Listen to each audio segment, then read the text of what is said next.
If you get home and you're feeling a little overwhelmed with all of the things that you have to remember, you can refer back to this video. Or if you need to train attendance and it's been a while, then you can just pop in the tape and have it as a good educational tool. Some of the things that I'm not going to go over today are exactly how many times a week you need to do range of motion, how long for each session you need to do range of motion, or what time of day. You should have gone over this stuff with your physical therapist here at Craig, and as I said before, this is just a generic sense of how to do range of motion of the lower extremities. Before I start doing the actual range of motion on Brian, I'm just going to show you a couple little tricks that you can remember when you're doing range of motion. Is what does your own leg go through? What kind of ranges does it go through? There's no particular order that's best or right or wrong. I'm going to kind of go through an order that is easiest for us. But if you think about the hip joint, what direction does your hip joint go? You can bring your hip up like this, and everybody has a different range of motion. Gymnasts are extremely flexible. A lot of bodybuilders are not very flexible at all, but you know, you can kind of see on yourself what is normal range for you. Once again, hip flexion. Straight leg raising, I can't show it too well standing up, but straight leg raising is just with the knee straight, how far you can bring the leg flexed at the hip. The other thing that the leg does is, you know, you can turn your leg out, and that occurs at the hip joint. You know, most people think it occurs at the foot because your foot is turning out, but it does occur at the hip joint. You can also turn your leg in. Once again, it occurs at the hip joint. A leg will also abduct, abduct, like so, and adduct, going across the other leg. Knee joints will bend and straighten. A foot, you can bring it up, you can bring it down, and also a foot will kind of invert and evert. And that's basically the range of motion of a leg. So when we're going to apply this to Brian, one thing you need to do is make sure that you have good body mechanics. If I don't prop my leg up and I just start reaching over to bend up Brian's leg, I'm going to have a lot of stress on my back. So always think about your own body mechanics. Notice I just put a knee up. Everybody's a little bit different, but basically, I mean, some people will put the opposite knee up. I prefer to have this knee up. But I'm going to reach underneath Brian's knee, and I'm going to grab his foot at the heel, and then I kind of wrap my forearm so that it supports the ball of his foot. And then I'm going to start just bringing Brian's knee up to his chest. Now, Brian has spasticity. Not everybody does, but a lot of people do. And one of the ways that you can use to control the spasticity is to gently put your other knee up on his knee. Now, I don't have a lot of weight on this knee at all, but it's just enough to keep his leg down so that it doesn't follow the other leg. And I'm just going to bring his leg up. Now, kind of what I'm doing here is that other than spasticity, I don't feel a lot of resistance right through this area. But when I get right about here, and once again, it's different for everybody, I feel a little bit of tightness. So at this point, I'm going to take it a little bit easy and just very gently stretch. I'm not putting my body weight into it. Brian's leg does not have to be flat on his chest. This is actually very good range of motion. And I probably would hold that for 15 to 20 seconds, but once again, it depends on what your therapist has instructed you to do. But this is one of the directions that you do want to go for range of motion. Now, usually at this point, after I've stretched into hip flexion, I'm going to keep Brian's leg at about 90 degrees with my hand still supporting the knee and my other hand cradling his heel. And now I'm pushing his foot toward him, and I'm pulling his knee out for external rotation. Once again, once I find some resistance, I'm very gently stretching it just a little bit further. And after you do external rotation, do the opposite direction for internal rotation. And most of us do not have as much internal rotation as we do external rotation. But this can again vary with every patient. After doing external and internal rotation, sometimes it's easier just to do straight leg raising. And here, I usually will put Brian's foot on my shoulder. Then I'm going to take my hands to straighten out his knee. And now I'm going to use my body weight to just rock forward a little bit and stretch his hamstrings. Or in this case, I've actually even got this hand up on the back of his foot.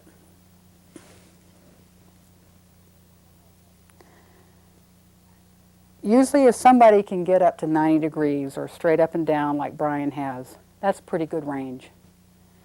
You don't really need to push it too much further than that. And once again, the general rule of thumbs is that you will hold a stretch anywhere from 15 to 30 seconds. Now, for the abduction and adduction, I'm going to hold Brian's opposite leg and then making sure that I keep his foot pointed toward the ceiling and his knee pointed toward the ceiling, I'm going to stretch out to the side. A common error that people do is that they turn the foot out and stretch that way, and you're not necessarily stretching the adductors. So keep foot pointed toward the ceiling and stretch it out.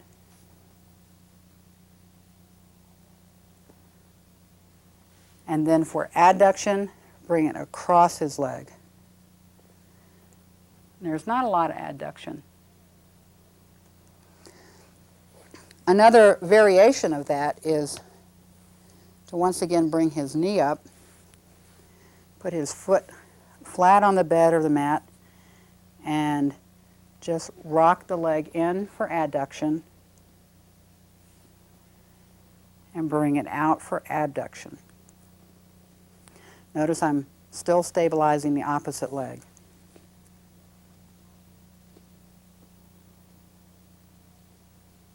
And once again, this is good range.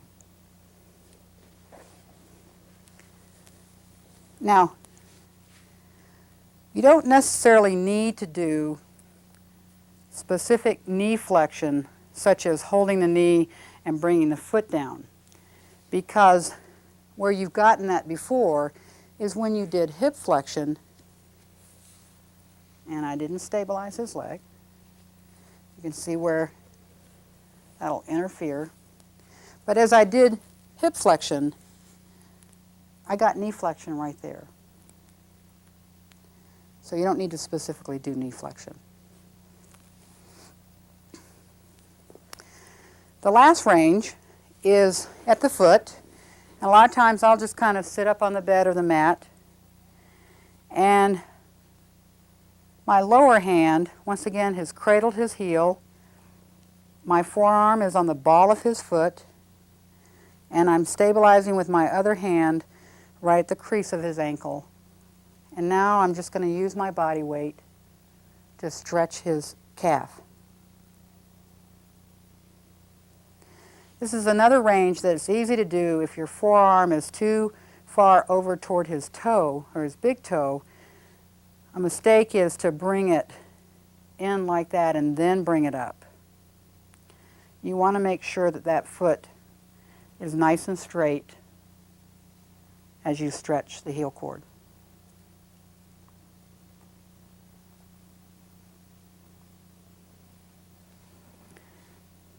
Then, once again, stabilizing the crease of the foot, you can take your hand at the ball of his foot and just rotate it in and rotate it out.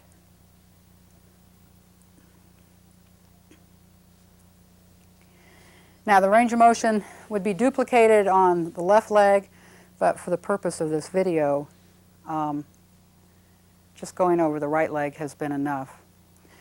If you have any questions before you go home or after you get home, contact your own physical therapist for specific questions about range of motion. Thank you very much. My name is Gail Raymond. I'm from the Occupational Therapy Department, and I'm going to be going over upper extremity range of motion.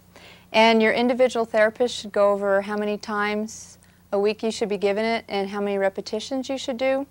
I'm going to be starting up at the shoulder and working my way down through the hands. And first thing you want to do is you want to support the lower part of the arm just above the elbow, and also on the forearm area with maybe a finger into the palm of the hand just to support. And what we're going to be doing is we're going to be lifting the arm straight up and taking the arm alongside the person's head, and it should be pretty close to the ear. And keep in mind when you're doing the shoulder joint, you always want the palm of the hand to face in towards the ear. And if there's any ever questions, I always take my own arm and go through the motion, because whatever your arm does, the person that you're ranging's arm should do it also. Okay? That's one shoulder motion. Okay, the next shoulder motion would be bringing the arm up to the side this way. And when you come up to about 90 degrees, you want to rotate the arm up so the palm is going to be facing in towards the ear and lift it all the way up. A modified version would be just to bring the arm up to 90 degrees height. So coming up to the side, this is the modified version, or you can bring it all the way up and in towards the head. And once again, it's the same hand hold. I'm supporting the upper arm and the forearm. Okay?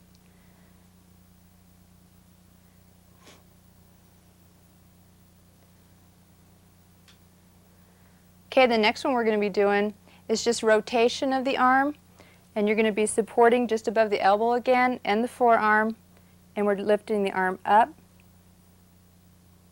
and then back down again.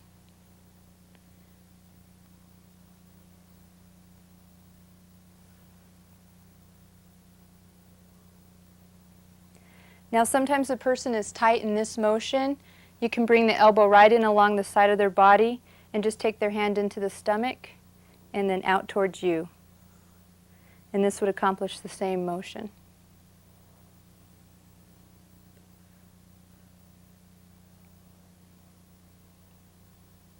And typically it's better to do this like in the mornings when the person is still in bed, because it gives very good support to the shoulder girdle. Okay? The next shoulder motion would be starting in across at the opposite hip and lifting up and out. And you're going down and across and then up and out.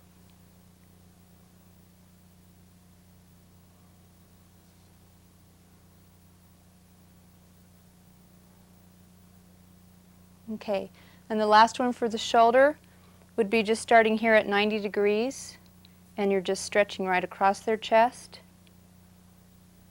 and coming back down towards the bed.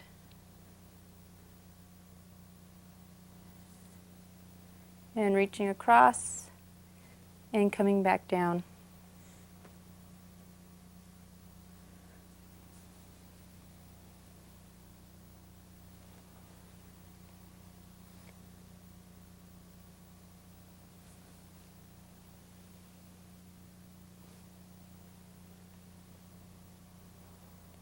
Okay, the next joint right down the arm, moving right along, would be the elbow joint. And once again, it's the same hand hold. I'm supporting just above the elbow and the forearm and hand. And I'm going to bend the arm up towards the shoulder so the hand goes up. And then just straightening. And bend. And straightening. And if someone's really tight, especially in the shoulders, it's probably better to, when you get to the top of the range, to hold and let it do a slow stretch.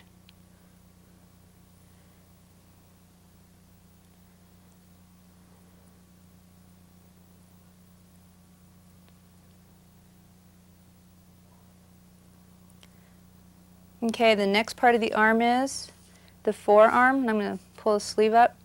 And I just support, you can either put his arm flat on the bed or support his elbow, and all you're doing is rotating the forearm. So it's the palm up towards his face, and then the palm's rotating towards his feet.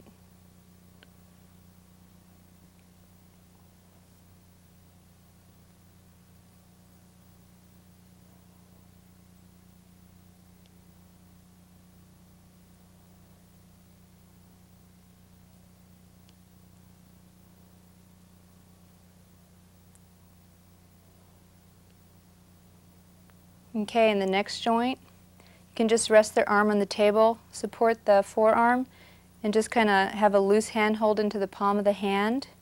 And it's just going to be at the wrist joint. We're going to bring the wrist up and back, and then down. Wrist is coming up and going down.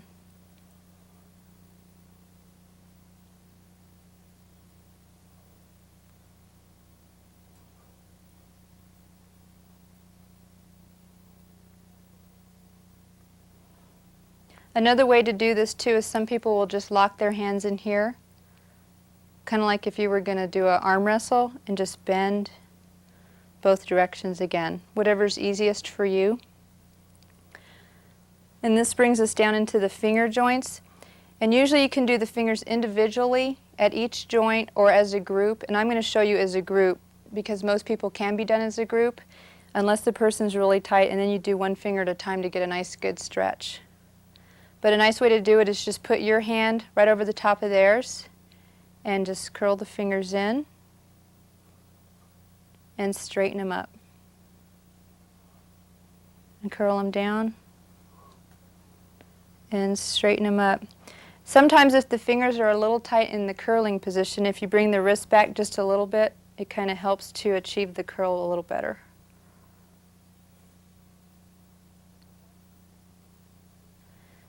If you are going to do the fingers individually, what you want to do is you want to support and apply the pressure for the range in between each of the joints and never on top of a joint. So it looks something like this. And straighten, and then bending.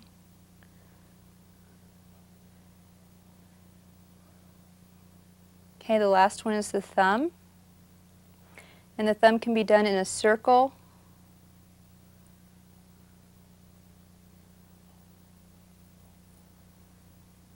and then it also comes across towards the pinky, so it's out and then up and across.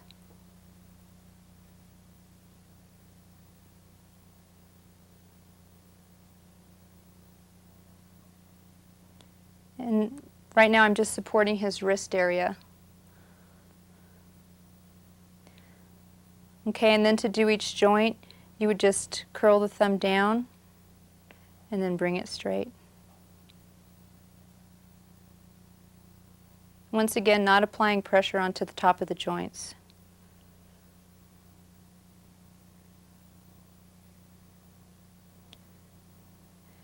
In addition to individual instructions by the therapist that you're working with, there's also handouts available to help you to remember the motions.